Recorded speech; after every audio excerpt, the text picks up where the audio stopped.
ঘুম শরীরের সবচেয়ে অবহেলিত কিন্তু সবচেয়ে শক্তিশালী ওষুধ।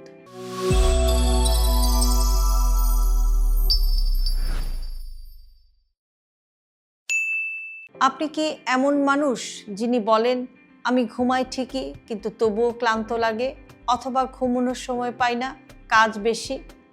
আজকে আমি আপনাকে বলবো কেন ঘুম শুধু বিশ্রাম না, কেন ঘুমের অভাব ধীরে ধীরে শরীরকে ভেঙে দিতে পারে, আর কিভাবে ছোট ছোট কিছু অভ্যাসে ঘুমের মান বদলানো যায়। কারণ মনে রাখবেন, ভালো ঘুম না হলে ভালো স্বাস্থ্য কিন্তু আপনি কোনো দিনই পাবেন না। ঘুম আসলে কি করে আমাদের শরীরে? ঘুম মানে শুধু চোখ বন্ধ করে পড়ে থাকা না। ঘুমের সময় মস্তিষ্ক নিজেকে পরিষ্কার করে, শরীরের ক্ষত সারায়, হরমোনকে ব্যালেন্সে রাখে, ইমিউন সিস্টেমকে শক্তিশালী করে। এ সময় আমাদের স্মৃতি ঠিক থাকে, মন শান্ত হয়, পরের দিনের এনার্জি তৈরি হয়। যখন আমরা ঠিকমতো ঘুমাই না, তখন শরীর নিজেকে ঠিকমতো মেরামত করার সুযোগই পায় না। কম ঘুম হলে শরীরে কি হতে পারে?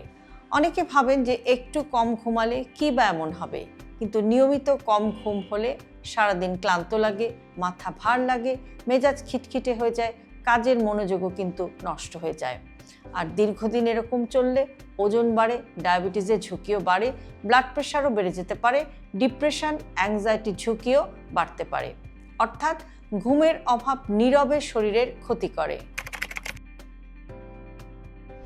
কেন আজকাল আমাদের ঘুম নষ্ট হচ্ছে?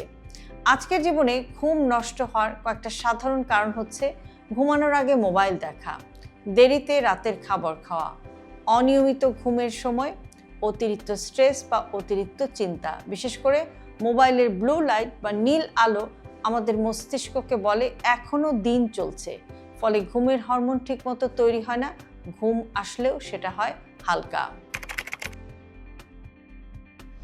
ঘুম ভালো করার ছোট কিন্তু কিছু কার্যকর অভ্যাস। এখন আসে সবচেয়ে গুরুত্বপূর্ণ অংশে, যে ঘুমের সময়টা ঠিক করুন। প্রতিদিন প্রায় একই সময় ঘুমাতে যান এবং একই সময় ঘুম থেকে উঠুন, এতে শরীর একটা রুটিন পায়। ঘুমের আগে স্ক্রিন কমান। ঘুমের অন্তত আধা ঘন্টা থেকে 1 ঘন্টা আগে মোবাইল, টিভি, যত ধরনের স্ক্রিনের সোর্স আছে, কম্পিউটার, ল্যাপটপ সব বন্ধ করে দিন। রাতের খাবার হালকা রাখুন। খুব ভারী খাবার খেলে বা ঝাল খাবার খেলে সেটা কিন্তু ভালো ঘুম আসতে বাধা দেয়। ঘুমানোর পরিবেশটাকে শান্ত করুন, আলো কমিয়ে দিন, শব্দ কমান, ঘরকে একটু ঠান্ডা করুন এবং আরামদায়ক করুন। মাথা থেকে চিন্তা নামিয়ে ফেলুন।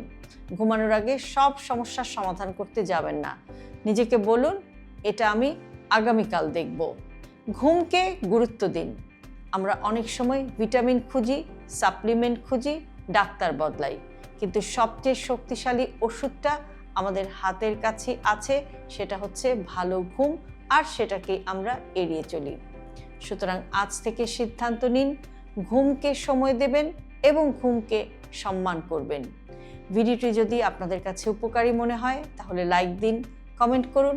প্রতিদিন কয় ঘন্টা ঘুমান সেটা আমাদের সাথে শেয়ার করুন এমন একজনের সাথে আজকের ভিডিওটি যার ঘুমের সমস্যা আছে এবং ঘুমাতে গিয়ে যিনি স্ট্রাগল করছেন। সুস্থ থাকুন, সচেতন থাকুন, আমাদের সাথেই থাকুন।